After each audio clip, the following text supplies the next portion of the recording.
Cukup teman-teman? Cukup.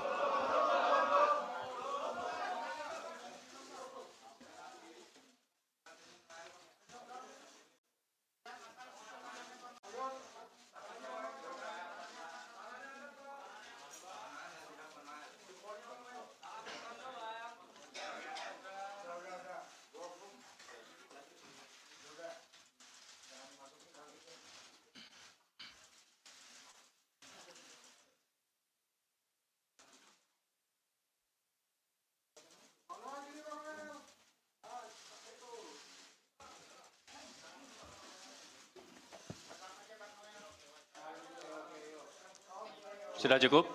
Cukup ya. Baik, terima kasih kepada Bapak Ibu. Silahkan untuk kembali ke tempat.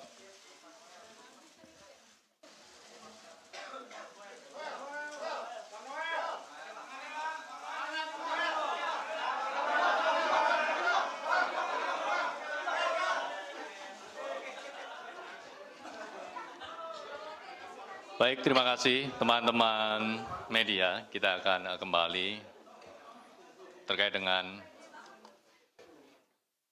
penjelasan lengkap mengenai kegiatan tangkap tangan dugaan pemerasan terkait pengurusan sertifikat keselamatan dan kesehatan kerja di lingkungan Kementerian Ketenagakerjaan. Kepada Pak Ketua, kami persilahkan. Terima kasih. Assalamualaikum warahmatullahi wabarakatuh. Selamat sore, salam sejahtera untuk kita semuanya, salam sehat. Saya langsung saja untuk efisiensi waktu. Jadi, sebagaimana tadi disampaikan bahwa ada kegiatan tangkap tangan di Kementerian Ketenagakerjaan. Ini berawal dari kami menganggap bahwa, dan saya yakin semua juga masyarakat menganggap bahwa tenaga kerja itu merupakan tulang punggung perekonomian negara. Sehingga kualitas dan ketangguhan sistem tata kelolanya menjadi salah satu kunci dalam upaya peningkatan ekonomi nasional. Saat ini Indonesia sedang berada pada periode produktif dengan bonus demografi yang menunjukkan tingginya jumlah sumber daya manusia yang berada pada usia kerja. Ini relevan dengan data dari BPS, Badan Pusat Statistik, yang menunjukkan rata-rata jumlah pekerja atau buruh dalam 5 tahun terakhir, jumlahnya ada 137,39 juta orang per tahun.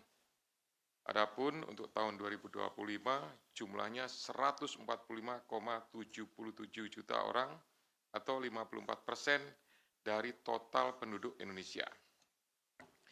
Dari populasi tersebut tenaga kerja atau buruh pada bidang dan spesifikasi pekerjaan tertentu itu diwajibkan memiliki sertifikasi K3, keselamatan dan kesehatan kerja, dalam rangka menciptakan lingkungan kerja yang aman, sehat, dan nyaman sehingga meningkatkan produktivitas para pekerja.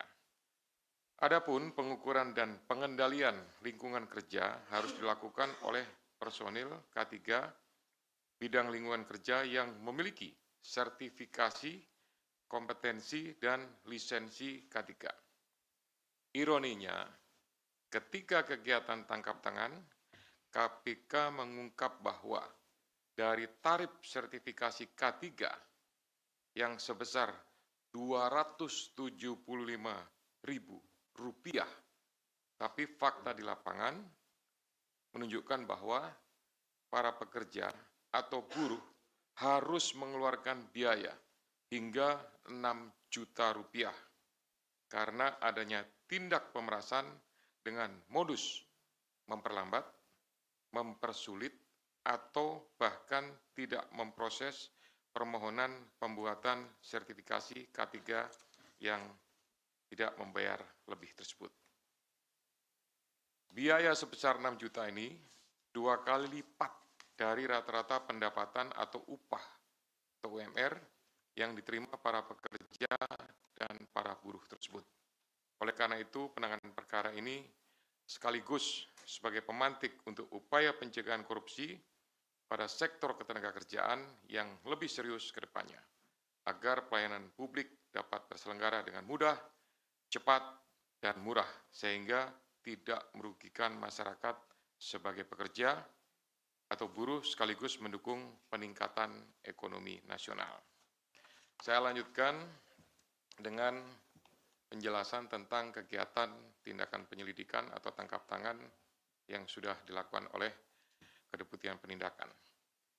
Yang pertama bahwa kegiatan tangkap tangan ini bermula dari laporan pengaduan masyarakat yang diterima KPK.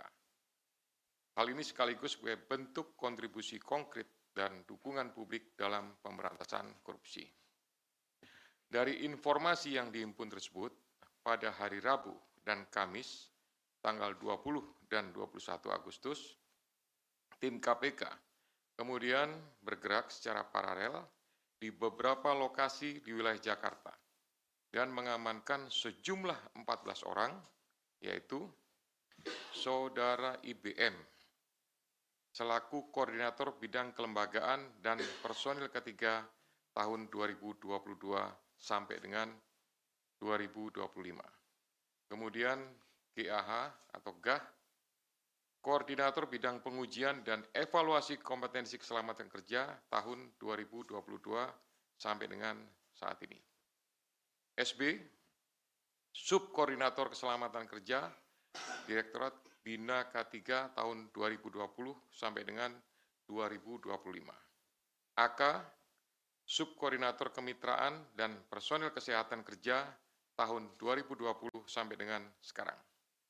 IEG, Wakil Menteri Ketenagakerjaan tahun 2024 sampai dengan 2029. FRZ, selaku Dirjen Binwasnaker dan K3 pada atau sejak Maret 2025 sampai dengan sekarang.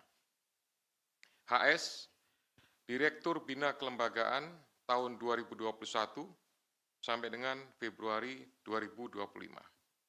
SKP, Subkoordinator, kemudian SUP, Koordinator juga, kemudian ada TEM, ini adalah pihak PT, perusahaan jasa PT Chem Indonesia, kemudian MM dari perusahaan jasa juga PT Chem Indonesia, dan Direktur Bina Kelembagaan tahun 2021. Yang lainnya, karena tidak terkait, maka tidak dilakukan pemeriksaan.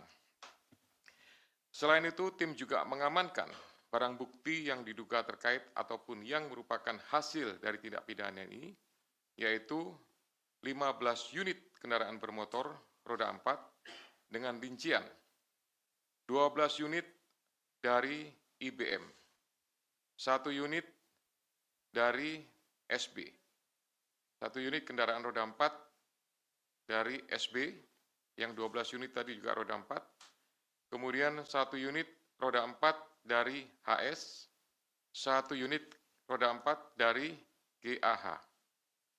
Kemudian 7 unit kendaraan bermotor roda 2. 6 unit kendaraan roda 2 diamankan dari IBM dan 1 unit kendaraan roda 2 diamankan dari IEG. Kemudian ada juga uang tunai lebih kurang sekitar 170 juta dan ada 2.201 US dollar dan beberapa pecahan lainnya. Barang bukti tersebut dari pihak-pihak yang diamankan dalam kegiatan tangkap tangan ini jumlahnya cukup banyak dan mempunyai nilai yang cukup tinggi. Hal ini relevan bahwa praktik dugaan pemerasan ini sudah terjadi sejak beberapa periode waktu sebelumnya diperkirakan dari tahun 2019 sampai dengan saat ini. Adapun konstruksi perkaranya, atas penerimaan uang dari selisih antara yang dibayarkan oleh para pihak yang mengurus penerbitan sertifikat K3 kepada perusahaan jasa K3 atau PJ K3 dengan biaya yang seharusnya sesuai dengan tarif PNBP, kemudian uang tersebut mengalir ke beberapa pihak, yaitu sejumlah 81 miliar. Dengan rincian, nanti akan didetailkan, pada tahun 2019 sampai dengan 2024, IBM diduga menerima aliran uang sejumlah 69 miliar melalui perantara. Uang tersebut selanjutnya digunakan untuk belanja, hiburan, DP rumah, setoran tunai kepada GAH, HS, dan beberapa pihak lainnya, serta digunakan untuk pembelian sejumlah aset seperti beberapa unit kendaraan roda 4 hingga penyertaan modal pada 3 perusahaan yang terafiliasi PJ K3. Kemudian GAH diduga menerima aliran uang sejumlah 3 miliar dalam kurun waktu 2020 sampai dengan 2025 yang berasal dari sejumlah transaksi, di antaranya setoran tunai mencapai 2,73 miliar, transfer dari IBM sebesar 317 juta, dan 2 perusahaan di bidang PJK3 dengan total 31,6 juta. Uang tersebut digunakan GAH untuk keperluan pribadi, dibelikan aset dalam bentuk pembelian 1 unit kendaraan roda 4 sekitar 500 juta, dan transfer kepada pihak lainnya senilai 2,53 miliar. Kemudian SB diduga menerima aliran dana sejumlah 3,5 miliar pada kurun waktu 2020 sampai dengan 2025 yang diterimanya dari sekitar 80 perusahaan di bidang PJK3. Uang tersebut digunakan untuk keperluan pribadi, diantaranya transfer ke pihak lain, belanja, hingga melakukan penarikan tunai sebesar 291 juta. Kemudian AK diduga menerima aliran dana sejumlah 5,5 miliar pada kurun waktu 2021 sampai dengan 2024 dari pihak perantara. Kemudian sejumlah uang tersebut mengalir kepada pihak penyelenggara negara, yaitu IEG, sebesar 3 miliar pada bulan Desember 2024. Kemudian FAH dan HR sebesar 50 juta per minggu. HS lebih dari 1,5 miliar selama kurun waktu 2021 sampai dengan 2024, serta CFH berupa 1 unit kendaraan roda 4. Sehingga dalam perkara ini, pihak-pihak yang diduga menerima aliran uang dari PJK3 adalah IBM, kemudian GAH, SB, AK, IEG, FRZ, CFH, HS. KPK selanjutnya melakukan pemeriksaan secara intensif dan telah menemukan sekurang-kurangnya 2 alat bukti yang cukup. KPK kemudian menaikkan perkara ini ke tahap penyidikan dengan menetapkan 11 orang sebagai tersangka, yakni IBM, kemudian GAH, SB, AK, IEG, FRZ, HS, SKP, SUP, TEM, dan MM. KPK selanjutnya melakukan penahanan terhadap para tersangka untuk 20 hari pertama terhitung tanggal 22 Agustus sampai dengan 10 September 2025 di Rumah Tahanan Cabang KPK Gedung Merah Putih.